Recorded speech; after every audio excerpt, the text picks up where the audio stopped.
J'imagine que, tout comme moi, vous avez été frappé par l'inflation actuelle. Si vous êtes allé dans le supermarché, vous avez regardé, vous avez vu les prix de tous les aliments, que ce soit les légumes, les fruits, la viande, enfin tout, tout augmente. Et ça, c'est sans compter les produits qui commencent à être en pénurie. Qui a vu un bocal de moutarde de Dijon dans les rayons du supermarché récemment? Je ne vois aucune main qui se lève dans cette assemblée. Et on nous annonce les patates aussi. Enfin voilà, donc c'est une situation stressante que la plupart des gens de notre génération et des générations avant, après, n'ont jamais vu. C'est une situation de stress. Mais Jésus nous rappelle dans le message d'aujourd'hui qu'il y a une nourriture abondante dont le prix n'augmente pas parce qu'elle nous est donnée gratuitement. Et donc aujourd'hui, on va aborder ensemble le thème du pain de vie qui nous est partagé par Jésus dans Jean 6, versets 26 à 58. Un petit peu de contexte avant de lire le texte. Cette explication, cette prédication de Jésus, ça se fait juste après le miracle de la multiplication des pains et des poissons. Vous vous rappelez, une foule est venue écouter Jésus dans un endroit un peu désert, il n'y avait rien à bouffer. Jésus demande de ramasser ce qu'on peut trouver. On trouve 5 pains, 2 poissons. Et là, il multiplie les pains et les poissons pour que des milliers de personnes aient assez à manger. Alors, les 4 évangélistes rappellent cet épisode, que ce soit Matthieu, Marc, Luc et Jean, mais seul Jean va donner une explication, l'explication donnée par Jésus de ce message. Alors, on va lire ensemble. Donc, si vous pouvez prendre vos Bibles, si c'est trop petit, à l'écran, on va lire Jean 6, versets 22 à 35, et après on va faire un petit saut un petit peu plus loin. Le lendemain de ce miracle, du pain et des poissons, ceux qui étaient restés sur l'autre rive se rendirent compte qu'il n'y avait là qu'un seul bateau et que Jésus n'avait pas accompagné ses disciples. Ceux-ci étaient repartis seuls. Entre-temps, d'autres bateaux étaient arrivés de Tibériade, près de l'endroit où toute cette foule avait été nourrie, après que le Seigneur eut remercié Dieu.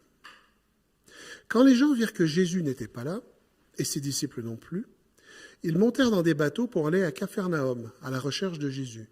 Ils le trouvèrent de l'autre côté du lac et lui demandèrent « Maître, quand es-tu venu ici ?» Jésus leur répondit « Vraiment, je vous l'assure, si vous me cherchez, ce n'est pas parce que vous avez compris le sens de mes signes miraculeux. Non, c'est parce que vous avez mangé du pain et que vous avez été rassasiés. Travaillez non pour la nourriture périssable, mais pour celle qui dure pour la vie éternelle. Cette nourriture, c'est le Fils de l'homme qui vous la donnera, car Dieu, le Père, lui en a accordé le pouvoir en le marquant de son sceau. Et que devons-nous faire pour accomplir les œuvres que Dieu attend de nous ? Lui demandirent-ils. L'œuvre de Dieu, leur répondit Jésus, c'est que vous croyez en celui qui l'a envoyé. Sur quoi ils dirent, sur quel signe miraculeux nous feras-tu voir pour que nous puissions croire en lui, en toi? Que vas-tu faire? Qu'est-ce que tu vas faire comme miracle incroyable? Pendant qu'ils traversaient le désert, nos ancêtres ont mangé la manne, le pain du ciel. Comme le dit ce texte de l'Écriture, il leur donne à manger un pain qui vient du ciel. Mais Jésus leur répondit, « Vraiment, je vous l'assure, ce n'est pas Moïse qui vous a donné le pain venu du ciel, c'est mon Père qui vous donne le pain du ciel, le vrai pain. Car le pain qui vient de Dieu, c'est celui qui descend du ciel et qui donne la vie au monde. » « Seigneur, dirent-ils, donne-nous toujours de ce pain-là. » Et Jésus répondit, « C'est moi qui suis le pain qui donne la vie. Celui qui vient à moi n'aura plus jamais faim. Celui qui croit en moi n'aura plus jamais soif. » Alors, comment ils réagissent? Comment la foule réagit? Ils n'ont pas dit Amen. Ils ont commencé à grogner, ils ont commencé à se parler entre eux, dire qu'est-ce qu'il dit? Il est fou, blablabla. C'est ce qu'on lit ici. Jésus leur dit, cessez donc de murmurer ainsi entre vous. Personne ne peut venir à moi si le Père qui m'a envoyé ne l'attire. et moi je le ressusciterai au dernier jour. Dans les écrits des prophètes, vous pouvez lire cette parole. Dieu les instruira tous. Tout homme qui écoute la voix du Père et qui se laisse instruire par lui vient à moi. Personne n'a jamais vu le Père, sauf celui qui est venu d'auprès de lui. Lui, il a vu le Père. Vraiment, vraiment, je vous l'assure, en vérité, je vous le dis, celui qui croit à la vie éternelle, car je suis le pain qui donnera la vie. Vos ancêtres ont bien mangé la manne dans le désert, et cela ne nous a pas empêchés de mourir. En effet, toute la génération qui a vécu dans le désert, qui a été nourrie de ce pain qui venait du ciel, après 40 ans, ils étaient tous morts et enterrés. Mais c'est ici le pain qui descend du ciel. Celui qui en mange ne mourra pas. C'est moi qui suis le pain vivant descendu du ciel. Si quelqu'un mange de ce pain, il vivra éternellement. Le pain que je donnerai pour que le monde vive, c'est mon propre corps. Et à ces mots, les Juifs se mirent à discuter vivement entre eux, disant « Comment cet homme pourrait-il nous donner son corps à manger ?» Et on va finir sur ces versets. Alors Jésus leur dit, « Oui, vraiment, je vous l'assure, si vous ne mangez pas la chair du Fils de l'homme et que vous ne buvez pas son sang, vous n'aurez pas la vie en vous. Celui qui se nourrit de ma chair et qui boit mon sang a la vie éternelle, et moi je le ressusciterai au dernier jour.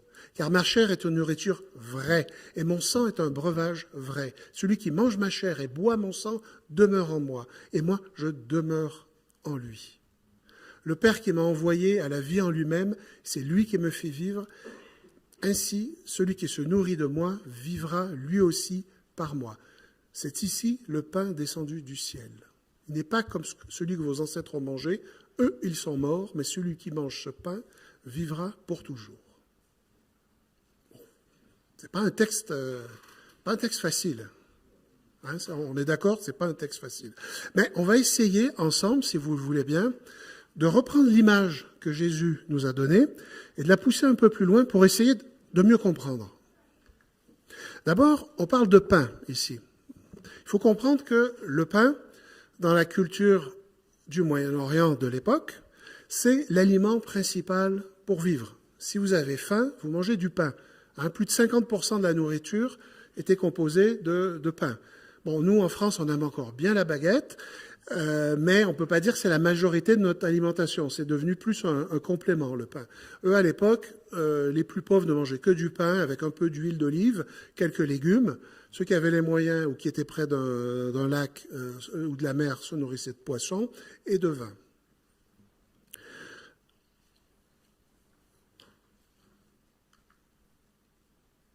Si on prend cette image de pain, on va aller pousser l'image un petit peu plus loin. Bon, malheureusement, Pamela, qui est gastro-entérologue, est en bas avec les enfants. Elle serait certainement plus qualifiée que moi pour vous donner ce petit cours de gastro-entérologie, mais je vais quand même m'y essayer. Regardons le système digestif humain. Le système digestif humain commence avec quoi? La bouche, tout à fait, la bouche. Ça sert à quoi, la bouche? Ouais, ça sert à parler, mais pour mâcher, voilà, c'est ça. Mâcher, la bouche avec les dents et avec la salive et tout ça, on va découper des aliments en plus petits morceaux pour que ça passe bien dans l'ésophage. Hein, si je vous donne un bon gros steak là, de bœuf, que vous l'avalez d'un coup, ça risque de mal passer là. Hein. Il faut que vous le mâchiez en petits morceaux. Hein. Il faut prendre ça en petits morceaux. Deuxième étape, l'estomac. Qu'est-ce qu'il fait, l'estomac? L'estomac, il y a des muscles, hein, c'est un muscle très puissant. Il y a des sucs gastriques aussi, là, des acides. Ils vont transformer la nourriture en une espèce de pâte homogène qui va mieux passer dans le reste du système. Donc, un gros travail de l'estomac. Troisième étape, l'intestin grêle. L'intestin grêle, c'est lui qui fait le gros du boulot.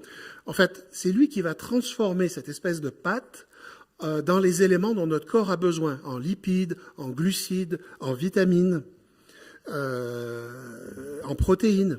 Voilà, tout ça, c'est décomposé, c'est absorbé par l'organisme et ça passe dans le sang et dans la lymphe. Dernière étape, le côlon. Là, le côlon, lui, va absorber l'eau de ce qui reste et va sortir pour l'excrétion. Bon, qu'est-ce qu'on observe dans ce choix de l'image du pain par Jésus en ayant en tête comment notre corps fonctionne? Comment est-ce qu'on fonctionne, nous, pour manger, pour se nourrir? Comment est-ce qu'on peut être réellement nourri par le Christ? Première étape, d'abord, il faut accepter de manger. Il faut ouvrir la bouche. Si vous avez la bouche fermée, vous ne mangerez pas grand-chose. On est d'accord, hein? Avec la bouche fermée, on ne mange pas. Il faut ouvrir la bouche. Ça, c'est le premier point. D'ailleurs, le psalmiste le rappelle au psaume 81, il dit « Je suis, moi, l'Éternel Dieu, ouvre largement la bouche et je te remplirai. » Hein? David déjà utilise cette image, hein, de la bouche qu'il faut ouvrir pour être nourri. Donc, ce que ça veut dire, c'est qu'il faut d'abord commencer par accepter Jésus.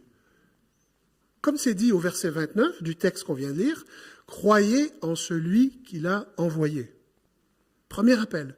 Soit on croit et on ouvre notre âme pour le début de notre nourriture, ou alors on se ferme et on n'est pas nourri.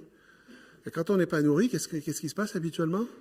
Au bout d'un certain temps, 40, 50, 60 jours, 90 jours, on s'affaiblit et puis on meurt. Hein? On meurt. Donc, la parole qui nous est donnée, c'est notre nourriture spirituelle. Et pour reprendre l'image du système digestif, évidemment, il faut d'abord ouvrir la bouche, il faut accepter. Quand on se nourrit, on accepte qu'il y a un corps étranger qui entre dans nous. Il y a une certaine confiance quand même. Je veux dire, on ne va pas accepter de manger n'importe quoi. Quelqu'un vous amène un caillou, vous n'allez pas ouvrir la bouche et vous n'allez pas le manger. Un bon pain, oui, d'accord, mais c'est la même chose. Avec la nourriture spirituelle, voilà, vous ne mangez pas n'importe quoi non plus. Et donc, il faut accepter. C'est aussi important, il ne faut pas jeûner. Spirituellement, c'est pas recommandé. Au niveau physique, des fois, des jeûnes, une fois de temps en temps, il paraît que c'est bon pour la santé. Ça peut être une forme de mortification pour le Seigneur, de se mettre dans un état plus prêt pour recevoir le Seigneur. Mais au niveau spirituel, jeûner, ça c'est pas bon. C'est pas bon du tout. Aussi, il faut prendre une bouchée à la fois pour que la nourriture passe bien. Dans mon image du steak tout à l'heure, là, si vous allez avaler là, votre gros steak là d'un coup, vous risquez de vous étouffer. Hein. Il faut y aller par petits morceaux.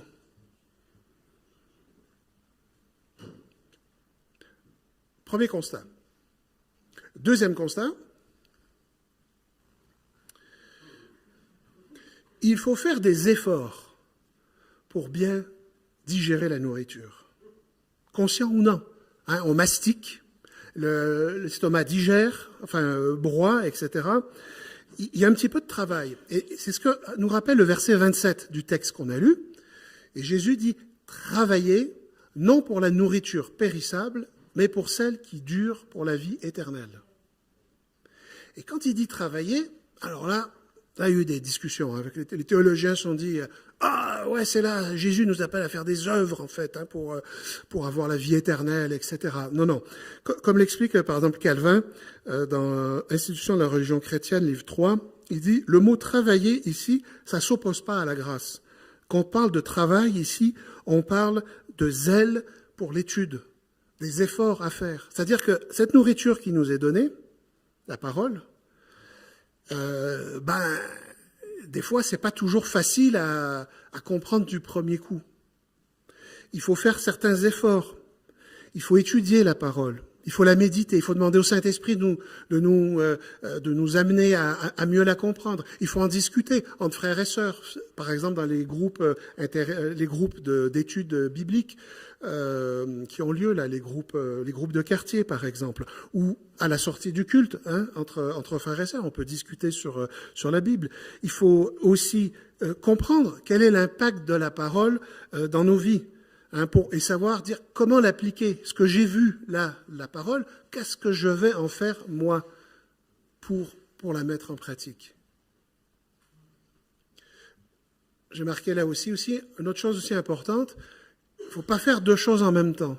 De la même façon que, qu'est-ce qui se passe si vous mangez et vous parlez en même temps?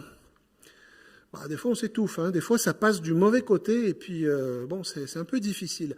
La nourriture spirituelle, c'est pareil. Quand vous prenez votre temps spirituel, quand vous vous nourrissez, ne faites que ça. Que ce soit 10 minutes, 15 minutes, une demi-heure, ne faites que ça. Allez pas regarder vos mails, allez pas essayer de pas penser à autre chose, essayez de concentrer votre esprit là-dessus. Si c'est 5 minutes, c'est bien. Si vous êtes capable 15 minutes, amen. Mais une chose à la fois, on se nourrit spirituellement à la fois, pour pas s'étouffer. Après, ce processus de digestion, pour se nourrir, ça prend du temps. Quand vous mangez un plat, vous êtes faible, vous mangez, en général, vous n'avez pas d'énergie tout de suite, instantanément. Ça prend quelque temps, ça prend peut-être 1 heure, 2 heures, ça dépend de ce que vous mangez. Vous prenez un plat de pâtes, vous allez avoir l'énergie assez rapidement. Vous prenez un gros steak et des légumes, ça va prendre un peu plus de temps avant que l'énergie se rentre dans vos muscles. En fait, il y a un parallèle à faire avec notre vie chrétienne. Notre vie chrétienne, souvent, c'est un chemin un peu long, des fois un peu sinueux, qui prend du temps. Mais le texte, verset 54, nous rappelle que celui qui se nourrit de ma chair et qui boit mon sang a la vie éternelle, et moi, je le ressusciterai au dernier jour. C'est long. Le texte parle du au dernier jour. On parle de dans longtemps. Mais on sait quel est le but.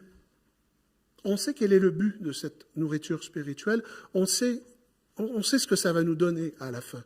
Il faut juste être patient. Des fois, il faut prendre le temps. Il faut aussi prendre une nourriture qui est adaptée à notre âge.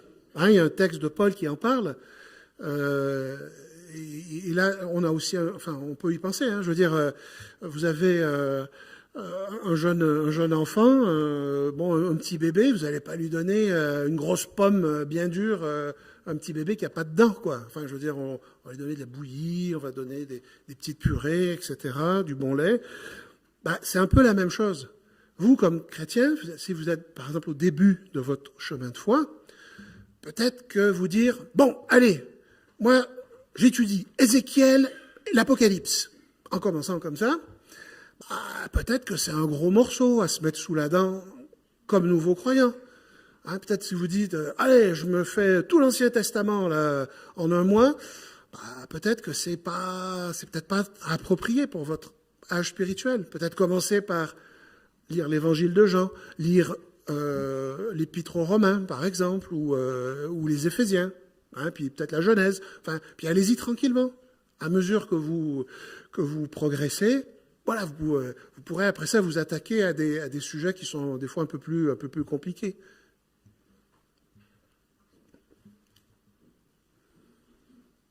Autre point, combien de fois vous mangez par jour? 2 ici? 3? Ouais. En général, c'est pas mal 3. Qui se nourrit spirituellement en lisant sa Bible, en priant, au moins 3 fois par jour? Il y a un petit peu moins de mains qui se lèvent.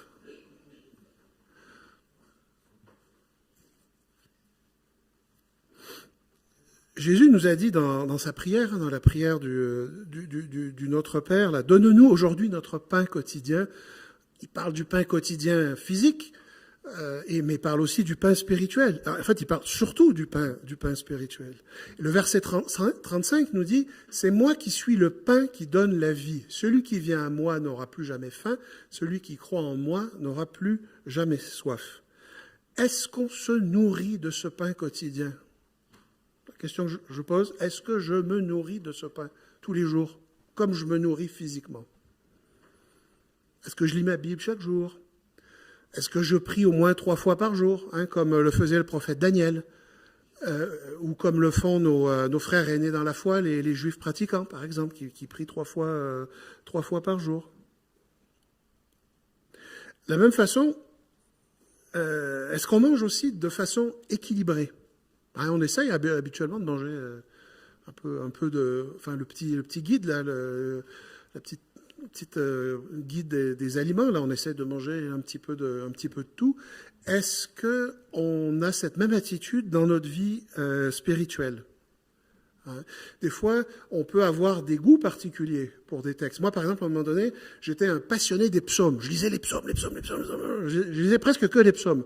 Ouais, ben, c'est bien les psaumes, mais c'est pas tout. Enfin, il manque des choses dans ce livre-là. De la même façon, si vous lisez que le Nouveau ou que l'Ancien Testament, c'est pas équilibré.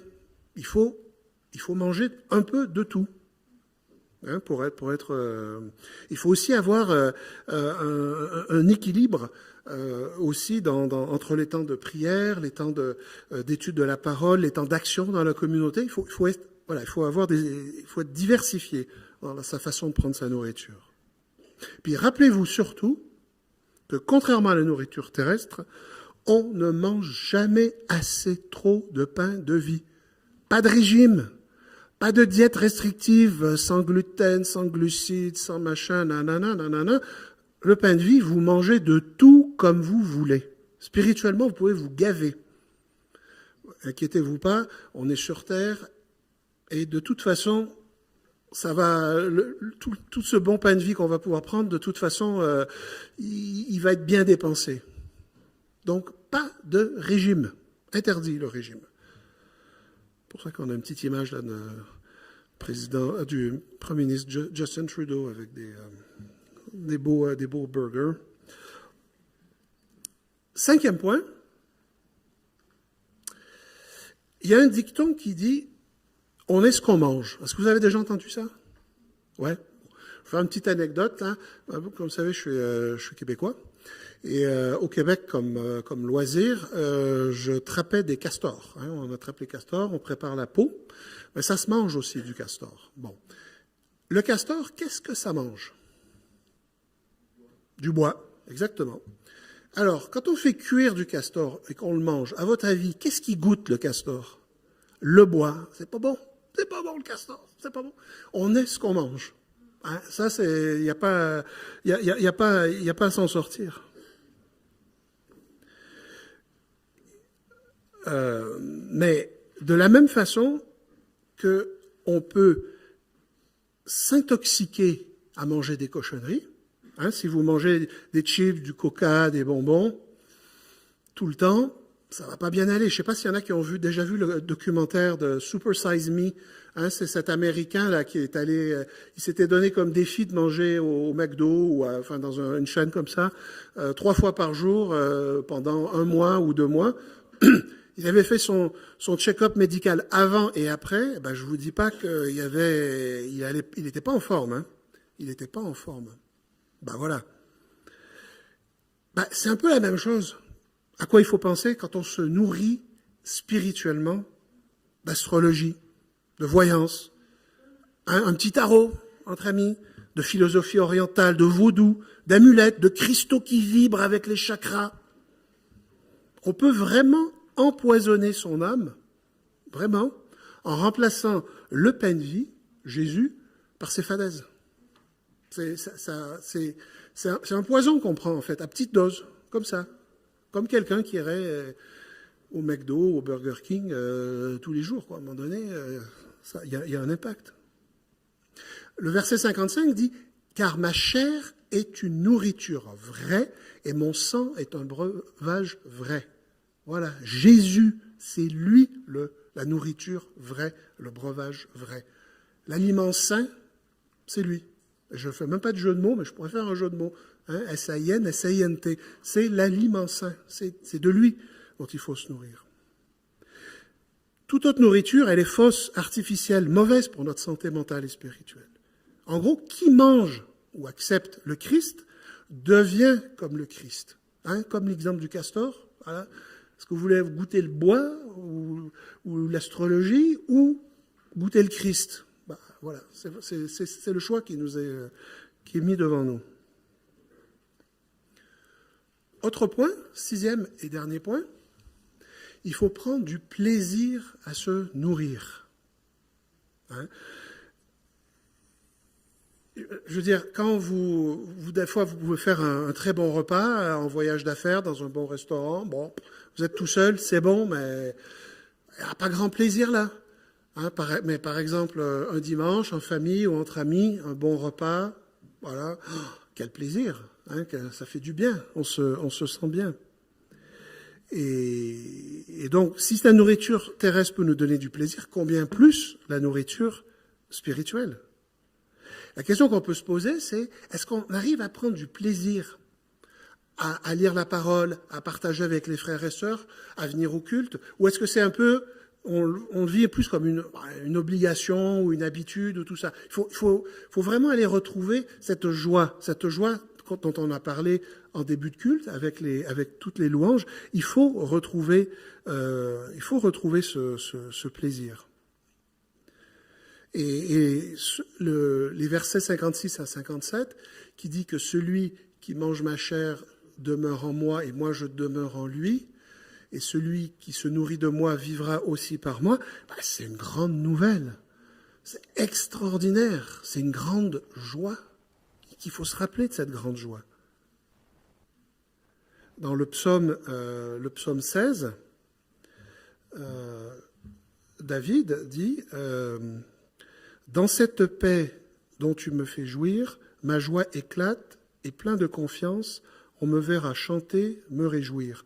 Ma chair, ô Dieu, repose en assurance. Voilà, je chante, je me réjouis, je suis content. C'est le fun. C'est le fun, la parole de Dieu.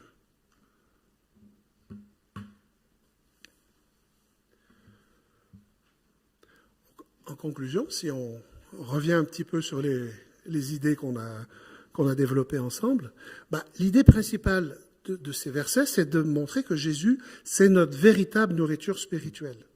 Celui qui donne la vie éternelle et comble notre vie spirituelle. C'est une promesse du Seigneur tellement importante qu'il la répète 3 fois pour être sûr qu'on l'a bien compris. Vous regarderez les versets 50, 51 et 58. 50, on dit « Celui qui en mange ne meurt pas ». Au 51, « Si quelqu'un mange de ce pain, il vivra éternellement ». Et verset 58, « Celui qui mange de ce pain vivra éternellement ». Si vous n'avez pas compris, après ça, c'est Jésus qui vous le répète 3 fois, là, de suite. Donc, le croyant a quand même une responsabilité. Il doit veiller à sa nourriture spirituelle. Il doit veiller à satisfaire ses besoins spirituels et à pas consacrer ses énergies uniquement à combler les besoins matériels, qui sont très importants. Faut pas les négliger. Mais voilà, il faut équilibrer. Il faut équilibrer, en fait. Il faut aussi prendre ce temps pour se nourrir spirituellement. Est-ce que c'est facile de se laisser nourrir uniquement par le Christ? Non, je vois quelqu'un qui fait non, effectivement. Au verset 60, là, vous reverrez donc dans votre Bible, les disciples de Jésus lui dirent « Cette parole est rude, qui peut l'écouter ?» Le verset 66 précise même que dès lors, beaucoup de ses disciples s'en retournèrent et cessèrent de faire route avec lui. Ils ont été tellement surpris, pas compris cette parole, qu'ils sont partis. Donc, ce n'est pas quelque chose nécessairement de facile. Il ne faut pas s'attendre à ce que ce soit nécessairement facile. Mais il faut aussi apprendre à se laisser aller, en fait. Et ça, c'est le dernier point. Parce que de la même façon que, on arrive à pourvoir dans ses besoins naturels, Jésus pourvoit nos besoins spirituels. Et en fait, il nous comble d'un pain qui comble notre faim. Il nous donne un pain, qui comble notre faim à jamais. Encore faut-il laisser Jésus faire son travail en nous, s'abandonner, pour s'abandonner. Puis bon, c'est un peu toujours le problème qu'on a pour l'homme et la femme qui veut tout contrôler. C'est pas facile de se laisser alimenter, de laisser aller le contrôle. Mais si nous refusons de nous alimenter, nous mourrons. De la même façon que si on refuse le pain de vie, cette pain de vie qui est offert gratuitement par Jésus, nous mourrons spirituellement. Rappelons-nous pour finir que le but de se nourrir, physiquement ou spirituellement, c'est de vivre et aussi d'agir dans le monde. Donc, comme le dit la publicité, pour votre santé, mangez au moins 5 fruits et légumes par jour et pratiquez une activité régulière. Je vous propose de compris ensemble.